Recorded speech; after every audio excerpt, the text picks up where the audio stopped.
Tell me, what does that mean? Life under the sun.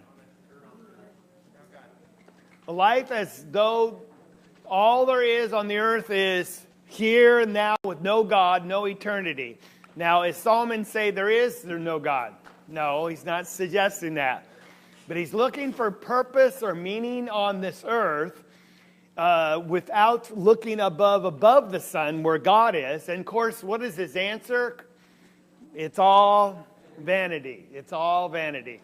And you might look and say, well, this book's kind of depressing, but I think it's very enlightening. It's exciting because when you learn from Solomon and gain from his wisdom, you realize some valuable lessons in life. And you have to realize that you need to look above the sun to find real purpose and meaning. And when you do that, you can learn to enjoy life for what it is. And so we've learned some of those lessons already. One of the gifts of God is to understand He gives you the power to make wealth, and He gives you the privilege to enjoy your blessings that you have in life. And we have to enjoy them because we might have them today, and tomorrow they might be gone. But that's okay because we don't live for the here and now. We live for the next life. And so we're in chapter 7, and we want to finish that chapter and look at chapter 8 as well. The chapter contrasts wisdom and folly, and that's the first section where he says, this is better than that. One of the last things we talked about is don't get nostalgic for the old days, because today is better than the old days, and that's where we left off, all right? And I know people talk about the old days. You know, I wish it was like the old days. No, you don't. All right? You know, and yes. I think when they say that, though, many times there's a memory from the past that is special. And that's fine. And I remember the old days. Those are the things. That's right. Not so much about the circumstances that are going at that time, because it's always been there. That's right. So those are the contrasts he's making. And we didn't get through verse 12, actually 11 through 14, so we're going to pick up there. But then the second part of this chapter is verse 15 through 22. I'm calling it wise word for wise people, or wise ones. In other words, wise up and listen to what he's going to say, all right? And so there's going to be some observation that he gives us. But again, we're in this section about wisdom versus folly, and wisdom always excels. And so he says in verse 11, wisdom along with inheritance is good and advantage to those who see the sun. Because wisdom is protection, just as money is protection. You know, when you get back again from Africa, you realize that if you don't have some money, life is very precarious. Yeah, you don't know where your next day's food's coming from. Things that we take largely for granted. But money in that way is your security. It protects you. And so, but Solomon says, remember one of the richest men, 20 tons of gold a year he received into their coffer. He had authority and power and wisdom. He says, when it comes down to it, money versus wisdom, which is going to serve you better? He says it's wisdom, okay? It's protection for you. So that's what he talks about, the two there. We won't spend a lot of time on it. He says, consider the work of God, who is able to strengthen what he has bent. In the day of prosperity, be happy. In the day of adversity, consider. God is made as one as well as the other, so man will not discover anything that will be after him. This is very important we get this. Enjoy today for today's blessings, because tomorrow they might be gone. And can you change what God's got planned for tomorrow? No, it's just not going to happen. Who's able to straighten what he has bent? So if he wants this economy in this country to go south tomorrow, what will happen? It'll go south. Yeah, there's nothing you can do to stop it. And so enjoy today, because today is better than tomorrow, because you don't know what tomorrow is going to bring. And realize God has made both. One is the other. Who had to learn this lesson? And in everything, he never cursed God, but Job. Remember, his wife said, curse God and die. Because he lost his fortune, his family, his children was killed. And he said, naked I come and naked I'll leave. Blessed be the name of the Lord. He said, in all this, he never cursed God or sinned. Amazing. He understood this. You have no control about what life's going to bring. I mean, you're healthy one day, and the doctor says you're sick and going to die the next. People are shocked. You don't know what happens. You're driving home, you get in a car accident, and you're crippled, right, for the rest of your life. Ann goes, what? Was that a sigh? It's true, though, if you have any control over it. So just enjoy what you have today. That's what he's saying. Because man's not going to discover anything that will be after him. Can anyone predict what's going to happen next year? Next week? Tomorrow? We just can't do it. All right? So that's the idea of adversity versus prosperity, okay? So there's that section of wisdom versus folly. Wisdom is going to excel every time. And that takes us to verse 15, some observations. I want to read some of these. They're real challenging, and we'll come back and talk about them. Verse 15, I've seen everything during my lifetime of futility. There's a righteous man who perishes in his righteousness. There's a wicked man who prolongs his life in his wickedness. Don't be excessively righteous, and don't be overly wise. Why should you ruin yourself? Don't be excessively wicked, and don't be a fool. Why should you die before your time? It's good that you grasp one thing and not also let go of the other. For the one who fears God comes forth with both of them. Now, what does this sound like he's saying? Don't be excessively righteous and don't be overly wicked. What does it sound like he's saying? Obviously, you're going to have a balance in your life. Okay, balance. You're going to have some both. All right, but what does it sound like on first saying? A little wickedness is okay? No. It doesn't sound like that? No, it sure it does. No, oh, be honest. No. What is... You're just ahead of me. But what does he say here? Don't be overly righteous, right? He said, I've seen everything in my lifetime. A man who's righteous. I'm sorry, this guy should have popped up later. I don't know why that's even there. Who is that? I could have thought a lot of people, but he... Yeah. What, Louis? Extremes. Yeah. All right. This guy, he says there's a man who's righteous and he perishes, and there's a man who's wicked and lives a long time. Do you know how long this guy lived here? He died last year, 91 years. Righteous man? No. I mean, was he healthy for the morals of the United States and the whole world? No. Was he icon epitome of immorality? Yes, 91 years. And then you hear about a young man who served his country, comes back and dies in a car accident. Or you see someone that's working as a minister and, just gets struck with cancer and dies in his 20s. And that's what Solomon said, I've seen it all. I've seen the wicked prolong their lives and the righteous die early. All right, isn't that what he says? And then he says, okay, how can you explain that? Our ability to work out an answer to life puzzles only reflects on our limitations, but not God's. I want you to think about that. A lot of times, since we can't answer the questions, we start blaming God. Don't people do that? Yes. It's not fair. Is that fair that the wicked live long and the righteous live short? It's not fair. But it's just the way it is. And sometimes we ask why. Job asks why. All right?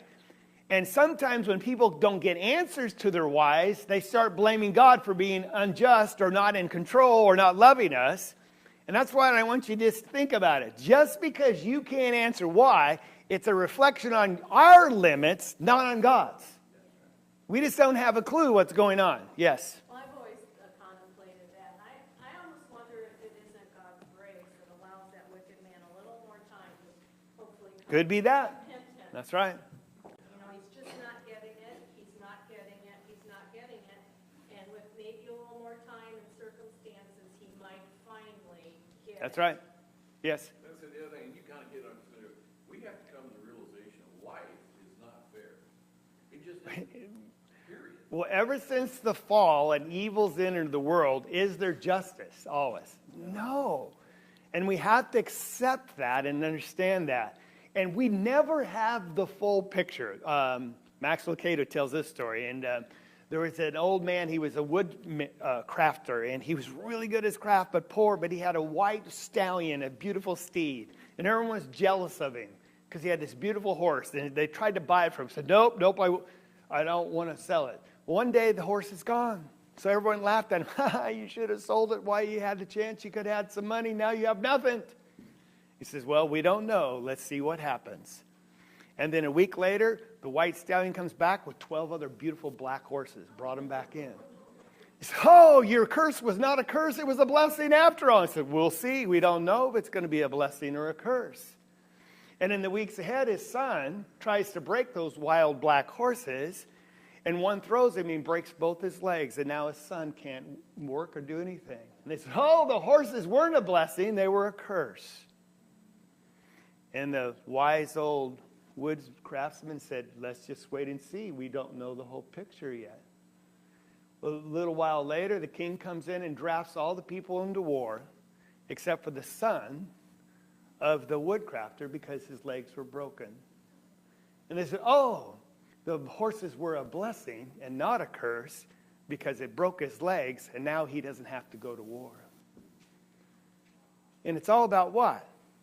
Perspective. Do we see the big picture from the beginning to end? Do we ever see it? No, we just live in the present and we ask what? Why? Oh, it's a great day. Thank you, Lord. No, that might be a curse to you. Those that you see as blessings, and what you see as a curse might be a blessing in the end. Now, who's the great story in the Bible of that? Joseph. The only thing he had against him, his dad loved him, so his brothers were jealous and they sold him as a slave into Egyptian captivity. And from there, all he did was faithful to his God and wouldn't sleep with Potiphar's wife, ended up in jail. And it's one bad thing after another, but what did he have a plan? Yes. He said, I sent you down here to save life. I didn't mean it for evil, I meant it for good. And he made him second in charge, royalty in Pharaoh's court, so he could save all of his family. See, we don't know the big picture, do we? Ever. We don't know. And so we can't get caught up in saying, oh, this is not fair, this is right. It's a limitation on our capacity, not God's. And that's why he said, yeah, I've seen it. It doesn't make sense. It's not fair. But blessed be the name of the Lord. Right? Well, I'm just thinking of the fact that God ultimately deals with everything. And of course, verse 18 says, for he who fears God will escape them all. But the point is, it's just like with Nabal when you look at David. When Nabal would not give him any food and what have you, and then his maidservant went and did that. But David didn't take the action. Right. He did no action, but God did. Yeah. God held Nabal accountable and dealt with him because he disrespected. And that's the same kind of respect we have to have for God. That's right. Good. Someone else? Did I get you? All right. This is the challenging one. You say, oh, no, it doesn't sound like it. He says, don't be excessively righteous. Oh, really good. I don't have to be too righteous. Don't be excessively wicked. Oh, little wickedness is okay. Does it sound like that? Say yes. All right, Jack, it sounds All right. Thank you. Does it mean what it sounds like? No. Thank you. Okay. Because that would go contrary to everything else in Scripture. We're going to have in our lesson today, Peter said, be holy as God is holy, right? Be holy in all your life. So if that's our goal is to be like our God who we're going to live with, is a little unrighteousness okay? No. So what is he saying here? Louis said it. It's about balance. Well, what do you mean about balance? Because that still sounds like, well, little's okay. Well, no, it's not. So what is he meaning when he says, don't be excessively righteous and don't be overly wise? Why should you ruin yourself? And then don't be excessively wicked and be a fool. Why should you die before your time? All right? Yes. On the excessively righteous, I envision the Pharisees. Okay. All right. All right. And they would tithe the mint, the dill, everything was precise, And they trusted in that their perfect law keeping was going to get them salvation. Are they going to be disappointed? That's what the word ruin themselves means. They're like, whoa, I thought I had it. No, you missed it. This one's easier. Why should you die before your time? Do you see that happening with foolish people today?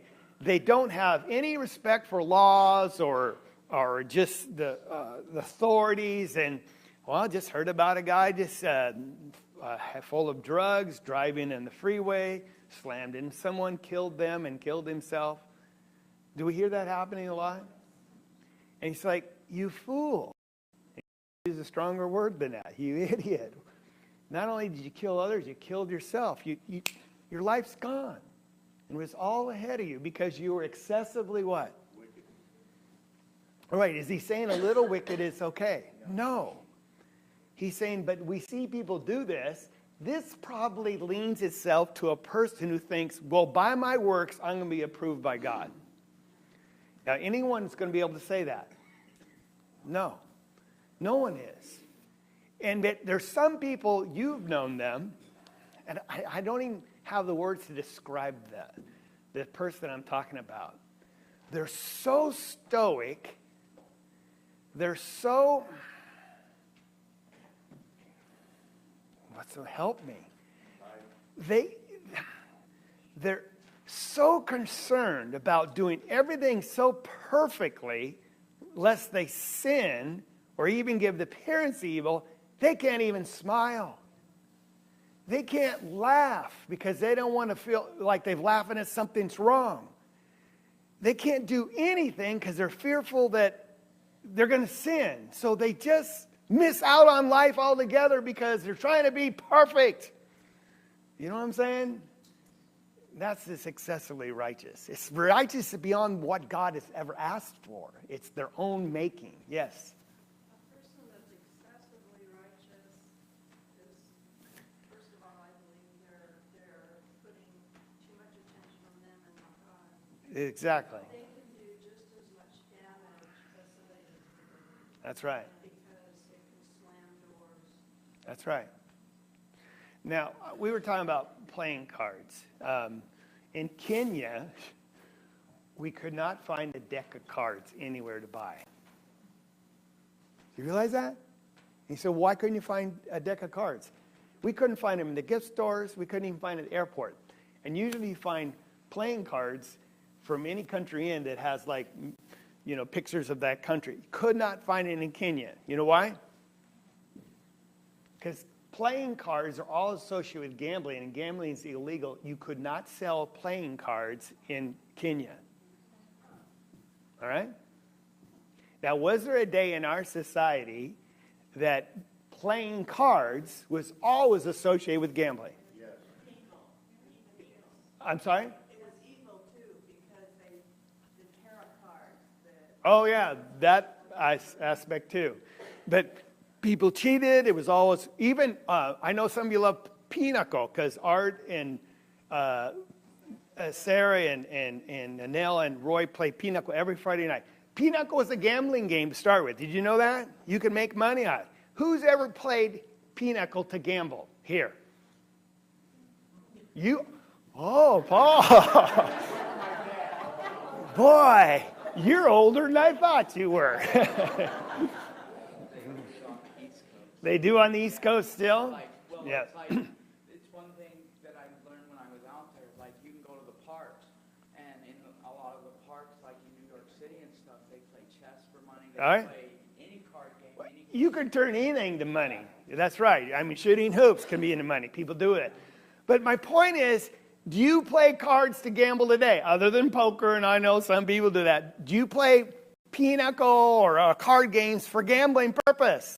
No, it's just strictly for fun. Oh, no. Playing cards is sin, and I'm not going to have anything to do with it because they used to gamble 100 years ago playing pinochle. Overly righteous. You understand what I'm saying? And then they'll condemn others for doing it.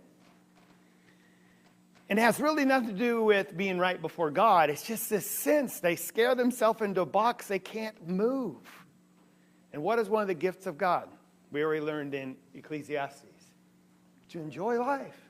Enjoy the fruit of your labor. Enjoy what God has given you, because tomorrow it might be gone. I think that's what he's speaking of. He's not giving you permission to be wicked, because that's just going to kill you.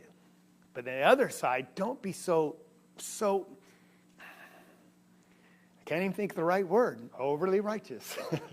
That's what he says. Any questions about that? All right? Okay. I'm not condemning a person that's very zealous and reverent. We need more reverence in America. We're so, even among the Christians, we're so worldly in the church. And I'm not saying that we shouldn't be serious, but I hope you understand what we're trying to get at here. John Newton, he was the author of Amazing Grace. He used to be a slaveholder himself. And he saw the evils of it. He said this: when I get to heaven, I'll be amazed at three things. I'll be amazed at those I thought would be there and who are not there. That'd be the overly righteous. I'll be amazed at those that are there. Those I did not think would be there who are there. That's those who are saved by God's grace, right? And then the fact that I'm there at all. Isn't that a good thing? And that's probably going to be true. And it's putting this all into balance. Because as someone said, the Pharisees were perceived as the righteous people. And if you're like them, you get to heaven. And of course, Jesus is the one that criticized them. And in fact, he said in Matthew chapter 5, this is the most startling statement: unless your righteousness exceeds that of the Pharisees, you will not enter the kingdom of heaven. They're going, what? How can we be more righteous than the Pharisees? He says, because they're not righteous at all. Because it's external and not from the heart. All right? And so that's what John Newton is saying when he says amazing grace. That's why back to Solomon, he says in verse 18, grasp one thing and also let not go of the other. Be righteous and don't be wicked, but make sure you fear God and you're going to get both. All right? Yes. I don't want to throw a cog in this conversation, but I just want to bring up Billy Graham is one who's been exonerated by the entire world as being a super righteous guy, and he'll still sit right next to Jesus. Billy Graham did not preach the whole gospel. Mm-hmm. And that's very sad. Mm-hmm. Well, when everybody says good about you. And This is a man that is looked upon as being super righteous, and yet he wouldn't preach back. All right. Yeah, that's true.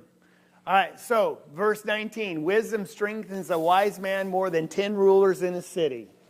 That's what I say. If you got 10 counselors in the city and they're looked upon everybody as someone that you need to have on your side, he said wisdom will prevail every time. In fact, your counselors will often get you in more trouble than not. So he says, there's not a righteous man on earth who continually does good and never sins. Is that a true statement? Yes, Romans 3:23. All have sinned and fallen short of the glory of God. There's not a righteous person who continually does good. Yes. I think of how many times in the Bible where a wise man came in and convinced the king when all of his own wise men couldn't do it. He would have his men that couldn't tell him something that God. Well, this is going to happen with Solomon's son, Jeroboam. Remember that he listens to the foolish counselors rather than the wise men, and it's going to divide the kingdom. This is important. You know, you look to people and say, well, I got to be righteous. There's not a righteous person that you know that doesn't sin. All right? And you say, well, I guess that's true.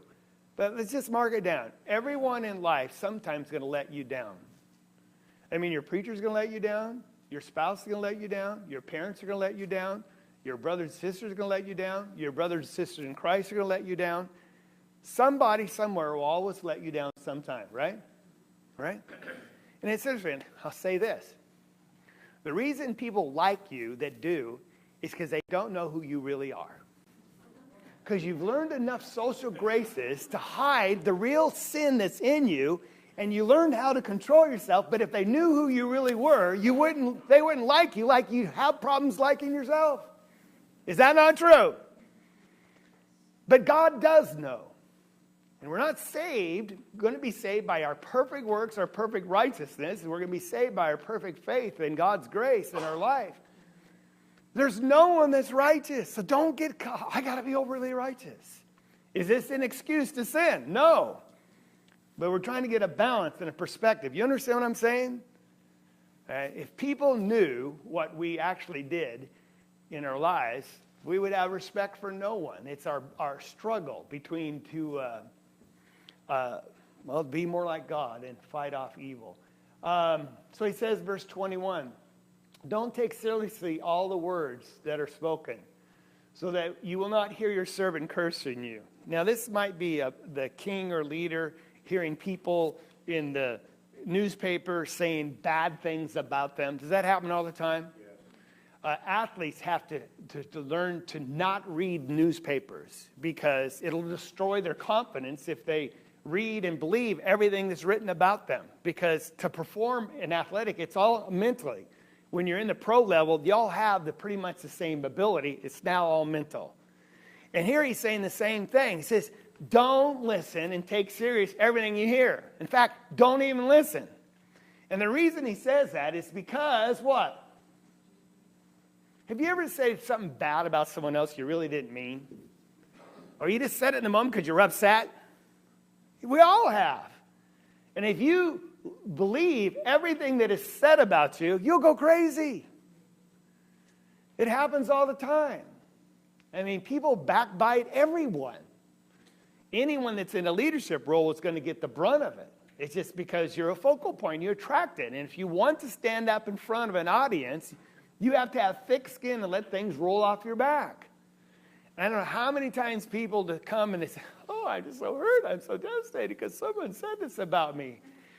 And I understand that it hurts, but my first words is, get over it. Is there a knife in your back? No, you're not bleeding. You'll survive. The words feel like a knife, though, don't they? But just consider the source. And consider we've done the same things ourselves, right? And that's what he's saying. It's so simple to say it, but yet when it comes to apply it, it's so hard to not take words seriously, all right? There was a teacher, 3rd grade. I really liked her. But we used to say evil things about our teachers. And we called this one lady Bomb-Faced Martin. It looked like a bomb blew up in her face. And I had a good relationship with her, but I was with the other kids, and we were just talking. Yeah, old Bomb-Faced Martin. And they're all, what? I look around, and there she was. I'll never forget that, because I didn't mean that. I was just talking stupid with my friends. Now, I imagine as a teacher, she learned, you can't listen to everything that people say to you, right? Especially kids, because kids are not wise, they're fools, aren't they? Little kids. But some of us never learned that lesson growing up. It's just, nothing's really changed. So I love this section right here. Get a filter in your ear, all right? We would not want to be judged by our worst moments, so we shouldn't judge others by theirs. Is that true? All right. It's a good statement there. So another person wrote this. I never worry about people say evil things about me because I know a lot more stuff about me than they do. And it's worse than they are saying. Is that not true as well? So if you only knew. No, it does hurt when they say things that are untrue and they lie. I understand that. Well, he goes on, and this is where it's real challenging. We're now in verse 23. I tested all this with wisdom, and I said, I'll be wise, but it was far from me. What has been is remote and exceedingly mysterious. Who can discover it? So Solomon is understanding finally, even though he's had this grand experiment, he's trying to find wisdom. There are certain things you just can't know. There are certain things you can't figure out. And he's alluded to that already before, that God is made adversity follow prosperity. Remember back in verse 14? So you can't discover what's going to be after you. You're not going to figure it out.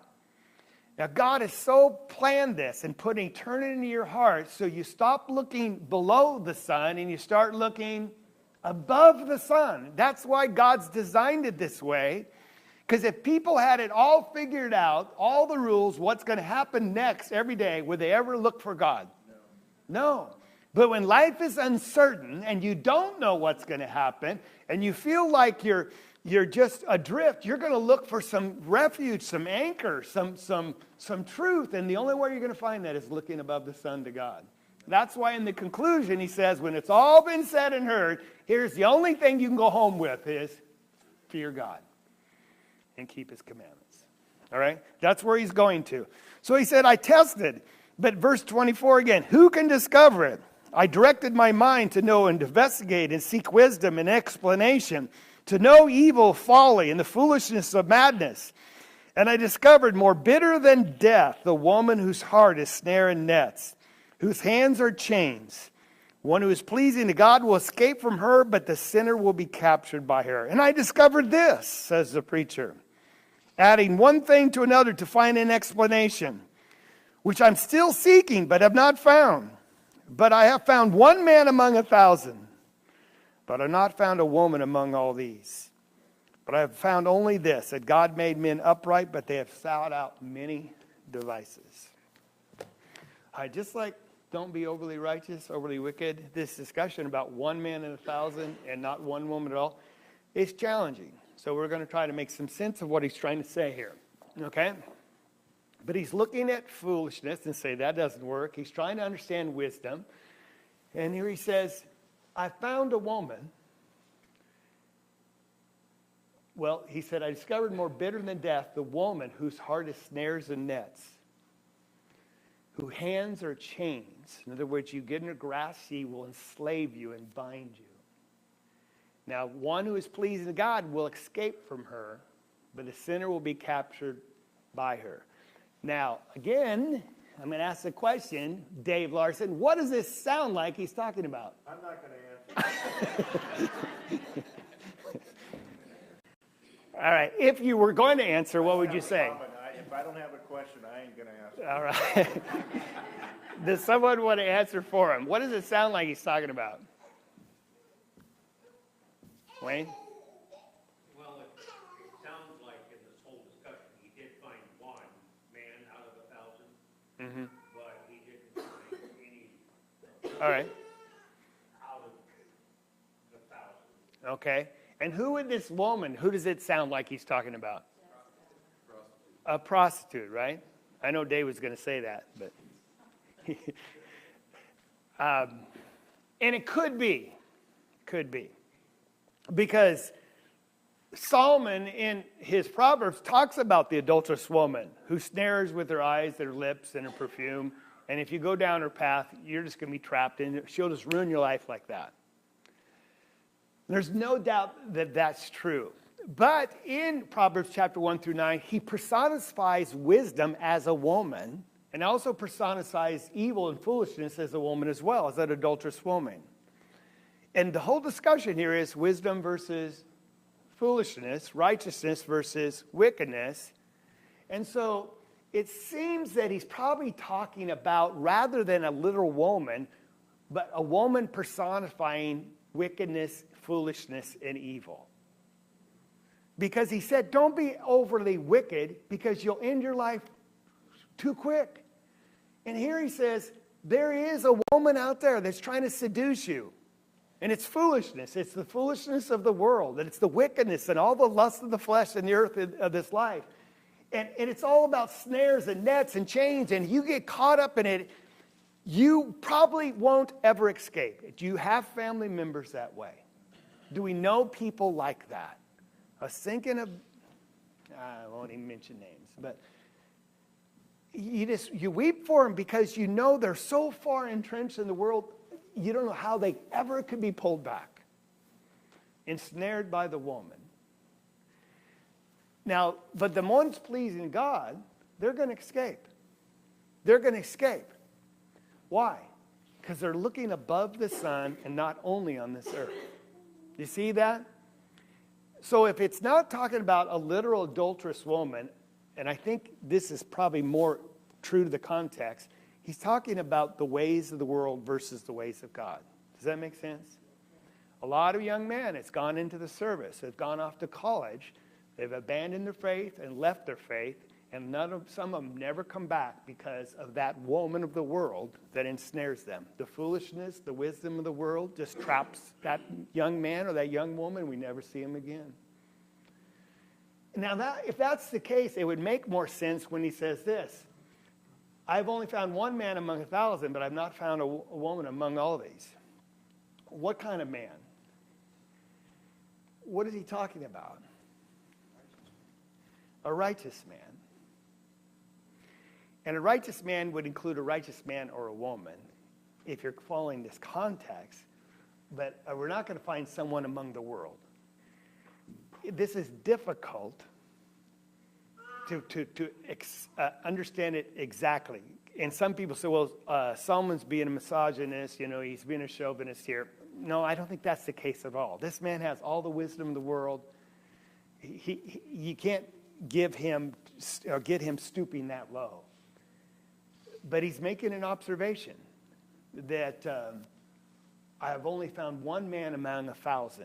Now, if we're just talking about men and women and just that, how rare is it to find a truly righteous man? If it's just one out of 1,000. Very, very, very rare. So what is he talking about?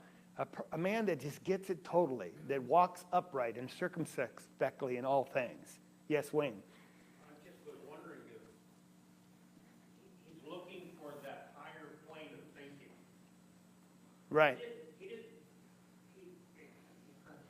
He had so many wives in excessiveness that he didn't find all of those wives. That didn't take him to a higher level. It brought him down, didn't it? Yeah. So he didn't even find it in his one woman in all of the wives that brought him That's right. thinking up to and above like where God is. And he married for the wrong purposes, too, in that. He was not looking the right place. But in the Proverbs of wisdom, who do we have in chapter 30? The worthy woman. Price is above rubies, right? Who will find? Now, I don't know if he's saying I never found her, but he's seen her from afar. Maybe he has. All right? But it's just, I think the emphasis on a person that gets it is rare. And that's what we're striving to do, is to have a heavenly point of view and wisdom so we don't get entrenched and trapped in this world. Isn't that our battle? We're always battling this world. We're always battling its seductions. I want more. And it's just hard, isn't it? To keep looking above. So, that's all I have to say about that one. Behold, I found only this, that God has made man upright. We are. At our core, we have the ability to walk with God. We have the ability to be a righteous, upright person. But the problem is, we've sought out many devices, plans, and schemes. That goes back to the fruit of the tree of the knowledge of good, but it's also the knowledge of evil. That we want the knowledge of good, but we can't assimilate and control this knowledge of evil. Oh, if I just did this, then I could do this. So we find in chapter 6 that God repented that he made man because their hearts were on evil continually. I mean, they forgot about the good part, the uprightness. They were just thinking about lust of the flesh, lust of the eyes, pride of life. It's all about me, me, me, me. So we find in Judges, when God had blessed them with this land flowing milk and honey, with cities they never built and vineyards they never planted, they just moved in and took over. He says, when there was no king in that land, every man did what was right in his or her own. They were the Lord of their own life. They were seeking out many devices to get ahead and put down their neighbor and to rise up. It's all about self. And we think it's America today, but that's the history of mankind. It's battling self and promoting God in our life as king. All right? That's what he's saying here. Nothing's changed under the sun. All is vanity. That leads us to chapter 8. And I think since you all got here on time and set your clocks forward, I'm going to amaze Bob Miller and quit early. Any questions or comments? I don't want to start the next section. All right. All right, well, thanks for being here. Good.